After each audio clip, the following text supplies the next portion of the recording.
1999 সাল। আমাদের পাড়ায় এক মধ্যবয়স্ক দম্পতি পাড়ার এক কোনায় থাকা পরিত্যক্ত 6 শতক জমি কিনে সেখানে বাড়ি করে বসবাস শুরু করেন। তাদের ছিল একটি মেয়ে। নতুন বাড়িতে ওঠার পর 4-5 মাসের মধ্যেই তারা তাদের মেয়ের বিয়ের আয়োজন শুরু করেন। মেয়েটির বিয়ে হয়ে যায়, কিন্তু বিয়ের পর সেই মেয়েটি সুখে ছিল না। শ্বশুর শাশুড়ি ভালো মনের মানুষ হলেও স্বামী ছিল ভীষণ লোভী। সে বারবার টাকার জন্য মেয়েটিকে বাপের বাড়িতে পাঠাতো।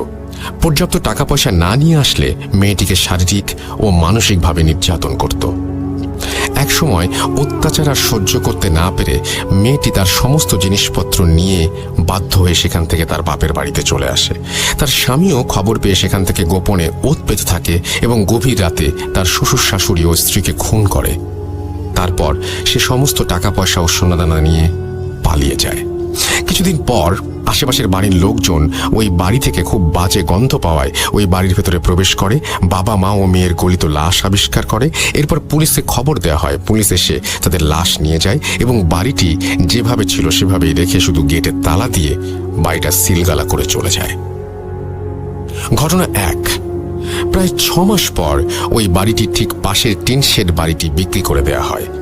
এবারে এক দম্পতি বাড়িটি কিনে নেন এবং ওই টিন শেড বাসা ভেঙে 3 তলা দালান নির্মাণ করেন। তখন তারা ওই পাড়াতেই একটা ভাড়া বাড়িতে থাকতো। অনেক শ্রমিক লাগিয়ে বেশ তাড়াতাড়ি এই বাড়িটি বানানো হয়ে যায়। বাড়ি পুরোপুরি রেডি, শুধু রং বাকি। বাড়ি রং করতে মাত্র 2 জন রং মিস্ত্রি আসায় রং করতে তুলনামূলক বেশি দিন লাগছিল। একদিন কাজ শেষ করতে করতে একটু রাত হওয়ায় ওই দম্পতি সেই রাতে তাদের জন্য ওই বাড়ির বারান্দায় ঘুমানোর ব্যবস্থা করে দেয়।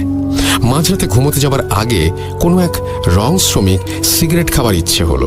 সে সিগারেট ও ম্যাচ হাতে ছাদে উঠে যায়। ছাদে গিয়ে সে সিগারেট জ্বালিয়ে ম্যাচটা না নিভিয়েই ওই পুরনো ভবনে ছুড়ে দেয়। পরদিন সকালে ঘুম থেকে উঠে সেই শ্রমিক দেখে সে বারান্দায় একা, পাশের জন নেই। সে খুঁজতে শুরু করলো। খুঁজতে খুঁজতে সে ছাদে চলে যায়। গিয়ে আবিষ্কার করলো তার সাথে শ্রমিকটি প্রান্তে চৈতন্যহীন হয়ে পড়ে আছে। ঘটনা 2। পরবর্তীতে ওই নতুন বাড়িতে সেই দম্পতি বসবাস শুরু করে। তাদের 2 ছেলে। বড় ছেলে ঢাকা বিশ্ববিদ্যালয়ে পড়তো আর ছোট ছেলে ছিল উচ্চ মাধ্যমিকের ছাত্র। ছোট ছেলেটি বিড়াল খুব ভালোবাসতো এবং বাড়িতে 3-4টি পোষা বেড়াল ছিল।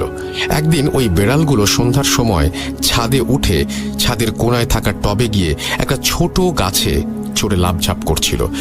বেশি নড়াচড়ার কারণে এক পর্যায়ে টব সহ ওই বাড়ির বিড়ালটি পিছলে ছাদ থেকে ফসকে পড়ে যায়। ওই সিলগালা করা বাড়ির আঙিনায় তারা গিয়ে পড়ে। সাথে সাথে ওই বিড়ালগুলো প্রচণ্ড জোরে চিৎকার করে ওঠে। সে কেবল 1 মুহূর্তের জন্য। 1 মুহূর্ত পরে সব থেমে যায়। চিৎকার শুনে বাড়ির লোকজন বিড়ালগুলোকে খুঁজতে শুরু করে, কোথাও পায় না। পরের দিন সকালে দেখা গেল পরিত্যক্ত বাড়ির গেট থেকে ঠিক 1 হাত সামনে খুব যত্ন করে সারি করে গুছিয়ে 3টি বেড়ালের লাশ।